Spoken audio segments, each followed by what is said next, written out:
everybody, and welcome to the 5th episode of...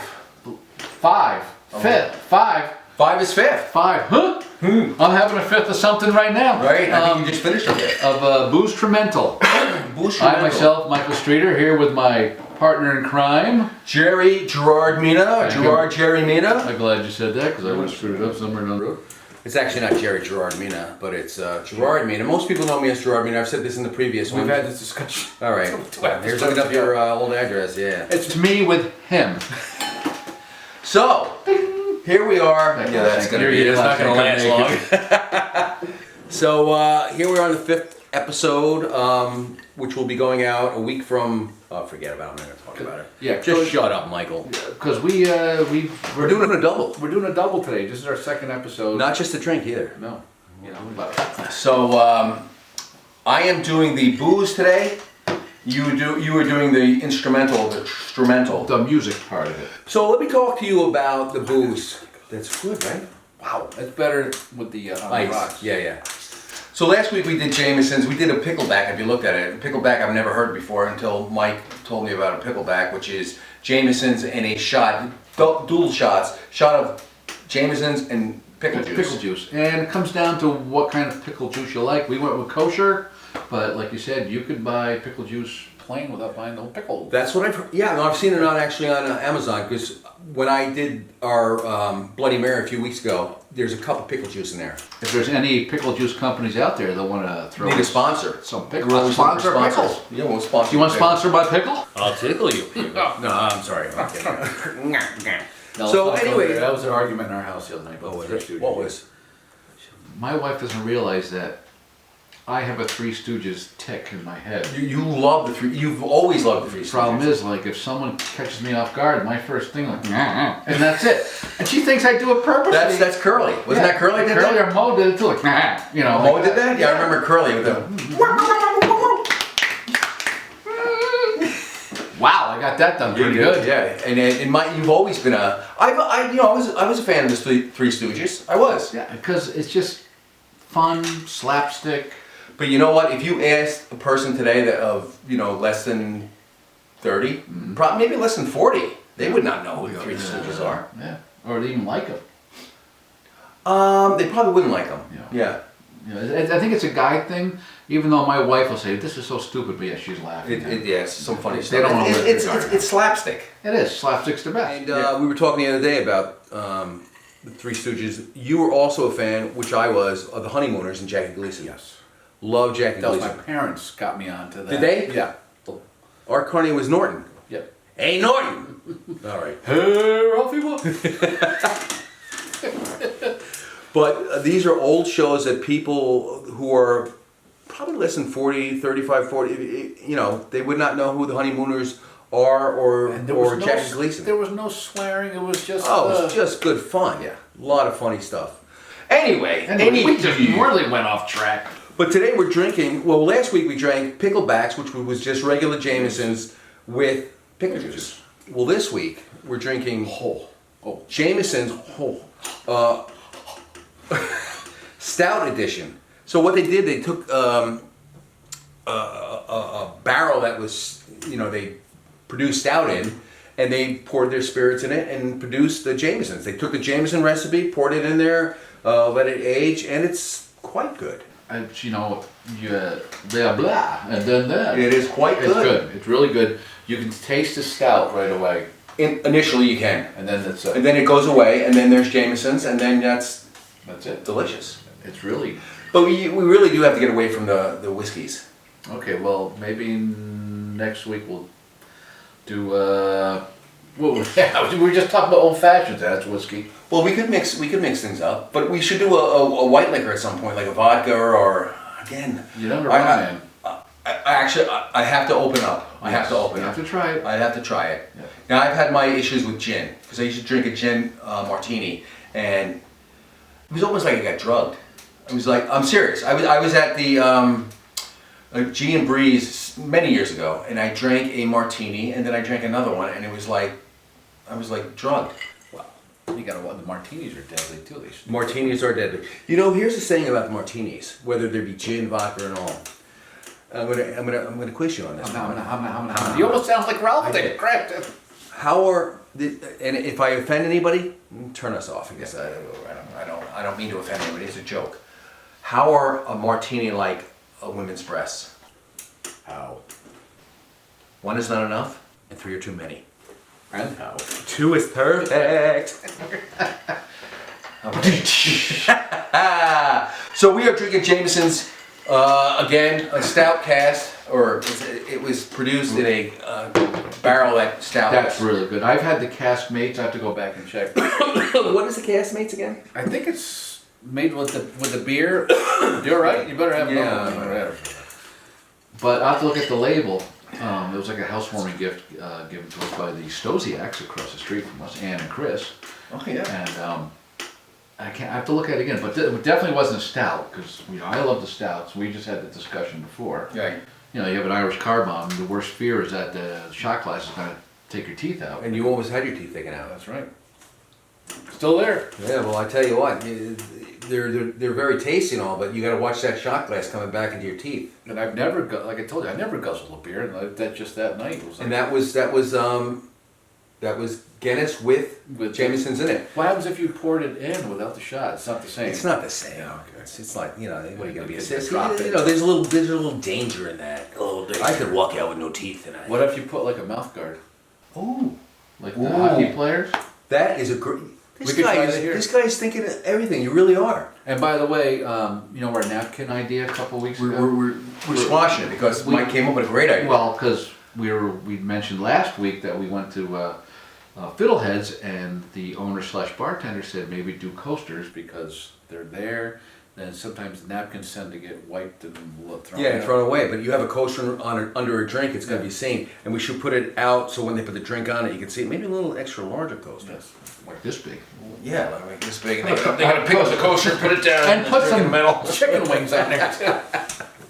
So we're going to do coasters, hopefully. I'm going to look at the price of it now. By the way, if you want to be sponsored, you know who our sponsor is this week? Who?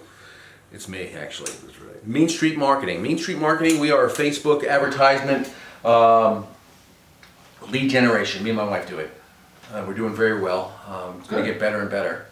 But we're starting out. But anyway, Mean Street Marketing is the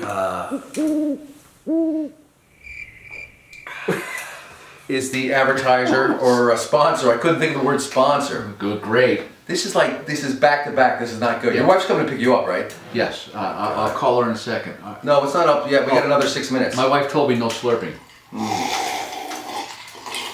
Whoops, I forgot. So by the way, we talked about we did the drink of Jameson's, and we are Boozetrumental, so we have to talk about music. We have about 6 minutes or so to go, Mike. What do you got? Well, I think by the shirt and everybody who knows me, and I'm like a big Kiss freak. Have you ever met any of those guys? No, the closest I came was an autograph. I have so many stories, so I'll try to not to ramble on and on. I don't know what it was. You know, we grew up on AM radio, KTEL, blah blah blah. And I came home from work one day. Excuse me. Tried to get school. Same thing. Really. Came home from school. I did my normal. You know, you come home and get off the bus, walk down to the house, have my usual, Pepsi with or Yoo-hoo. No, it was a Pepsi with saltines and peanut butter. That was what you had. That was my snack before we went outside and did something, kids. That's we did not right. go on the computer. I didn't get the phone out. But there's that Three Stooges thing. And I had Channel 3 on because we Channel 3. You know, I think it was from Connecticut. With that rotor. Was it from Connecticut? Yeah. Hartford or something? SBS. No, not SBS. Whatever. That's. It was Connecticut though. Yeah. There were only like 4 And channels. all of a sudden I'm watching and it was like, what the hell is this? It was like a commercial for a Kiss concert. And I saw it was like 4 guys' hair. All right, and I'm like, and all of a sudden it was like explosions, blood, and I'm like, what is this, Ma? You choked on your cracker. Yeah, so I spit the cracker out and everything. And your Pepsi came flying out of your nose. Ears, everything. And you were sold. And like a week later, we were out in Hudson, and we were at, was it James Way was out there? Oh my God. Whatever it was. Yeah. Jesus. And Mom bought me my first Kiss album. She actually bought you your first album. Kiss Rock and Roll Over, 1977. Was is it that one that had the Detroit Rock City? Or No, that came after Destroyer. So that was Detroit Rock City. I knew this. That was the big album. With Beth was on it. And all that's that. a great song. So the weird story about Detroit Rock City, when they released the 45, Detroit Rock City was the hit, supposedly. Right. Yeah. But DJs turned, Beth was on the B-side, Oh. they flipped it over. Beth was a ballad. And they weren't, it wasn't meant to be a hit song. And all of a sudden they The started B-side's playing. never Boom. a hit song. You talk about the B-side, and I don't mean to get away from what you're talking, because you're talking music, but Yeah. do you remember a group? It was called, oh my God. Here we go. From Albany. I Want to Be a Lifeguard. Blotto. They had a song about the B-side. Did they? Yeah, there's a song about the B-side. Of course, when you have 45s, there are only two songs on them. And The A-side, they're about 3 minutes long, too. all songs were Yeah. 3 minutes, roughly 3 minutes. The A-side was the hit. The B-side was never to be Yeah, heard. they had just throw it on throw there. it on there. But that was a hit. They flipped it over and played it, and that was like their big Huge. hit. Besides, after Rock and Roll All Night, but that was just a big one that made them like, huge. You talk about ballad. I mean, I like ballads. I don't mind. So there was when we saw them a few years back. They actually did. They came out for their encore and did an acoustic version For Beth? of Beth. Now with rockin', and now they do it now on this tour, the End of the World tour. Eric Singer, who's a drummer now, is playing the piano. So you're going to see them again? And Eppett's back in August. Do you have the tickets yet? Yes, with lawn seats because I'm not paying what we paid at MSG. Because I'm going to be backstage with them Right. that night, yeah. Good for you. I got friends. Good. You got friends? Yeah. Oh, good. Yeah, good. So we'll change it. I don't know what that meant. I don't know what it is either. Back in the we got a camera down. Camera down. Camera down. Camera down. This is bad. No, This is is good. Okay, we're up. All right. So every week I'm supposed to bring a song, but I don't. What Kiss song? I could bring any Kiss song. So I'm There's just so gonna many say hits. this band has been so influential. Yeah, that was pretty close, Yeah, though. influenza on me. Did we say that the Jameson's is delicious? It's delicious, by the way. Influential on me. I can't even say that. They were inspired me to like. I started playing guitar because of them.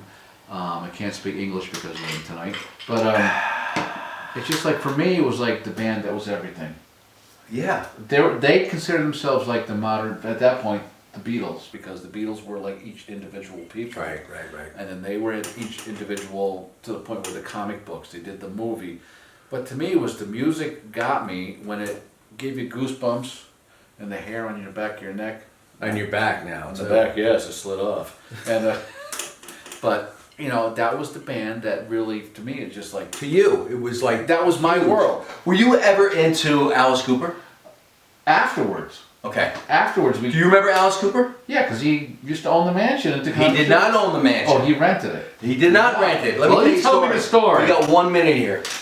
Or two. Shep Gordon. Yes, If you his go, manager. if you go online, there's a you should go on it. You would enjoy it. There's a documentary about Shep Gordon. I think something Mensch. But they talk about Shep Gordon and how he started out, and him and Alice Cooper, and he ended up in California. You got to check out that video. You would really enjoy that video about Shep Gordon, and it explains everybody that he's influenced or. Influenza. And Shep Gordon was, well, anyway, Shep Gordon owned the mansion on Taconic Shores, Yep. which was a house that he used Brown's Mansion. With Yeah, Brown's with the grave Mansion. across Yes, the street. yes, across the street in the woods. You wouldn't know it was there. Anyway, Mike Decker Yeah. comes riding down the road to Taconic Shores. He's from Hillsdale. What the hell he was doing at Taconic Yeah, Shores? he's lost. He's He's in the definitely lost. So he comes down and he goes, you're never gonna, you don't know who I just met. I'm like, who did you meet? You're not gonna believe it. Who? Alice Cooper was in a limousine. They went up to the mansion. So I said, really? He said, yeah. I said, let's go. So we get on bikes and we ride up to the mansion, and there's this big guy. You had a short ride though from there. I did have a short ride, but we went up there. That was a big hill. That was a pretty high hill. We went up there, and big guy was there, and then Mike and I go up, and Mike goes, I told you how to get up to the mansion, because they stopped Mike, how did we get up there? He says, was that Alice Cooper? He goes, yeah, that was Alice Cooper. He says, can we get an autograph? Let me see. So he goes in, we don't meet Alice Cooper, but he goes in with these, and Alice Cooper was eating, so he wrote, Alice Cooper, and he was eating blueberries, and he put a blueberry stamp on each one, and he goes, guys, do me a favor. Don't tell anyone Alice is here. Just please. Do you have it still or no? Somewhere I have it. I don't know where it is. Don't tell Alice is here. All right. We go to a party at Mazzucchelli's house that night. Mazoo. Mazoo. Mazoo. I can tell you stories about Mazoo. Oh my God. We go to his house and Mike and I are sitting there and, you know, we're young. We're young teenagers. You're like going, We're like, Mike and I are looking, we can't tell anybody. And we just told everybody. And they just ran up to that house. And we just sat there. Wow. Wasn't us? A couple of douches. Like, they all came back with autographs. I could tell you a Kiss autograph story from me. All right. Last story. Last story, then we gotta like, call it a night. Yeah, we do. Now, the Westlake's uncle, John McSherry, was a police officer down in Irvington. Irvington, okay, yeah. And he noticed, They were from, someone was from Westchester. where was Don? Don was, No, one of the Kiss guys, yeah, weren't well, they? that's what it was. He noticed, at this one house, because he was on his patrol, like cars and all this there, and he said, he told my father and I, he went up to the house and knocked on, said, hey, I said, blah, blah, blah. He goes, well, this is, Ace Frehley. Ace Frehley's. Ace Frehley and all that. So the wife, invited him in, and, he watched some concert footage, and he goes, hey, do you know if they're playing anywhere, and if they could you just maybe get some tickets or something? But before that, he autographed a photo. He said, rock on, Ace Frehley. And John gave that to me. He gave it to you. If I could find it, we'll throw it up All right, on good. this episode. That's like huge For me, I was like, Oh my God. I never heard of sex back then, and that was it. You probably had sex shortly afterwards. With yourself. I wouldn't even know what that is. Still, no. But, We're gonna end it right now.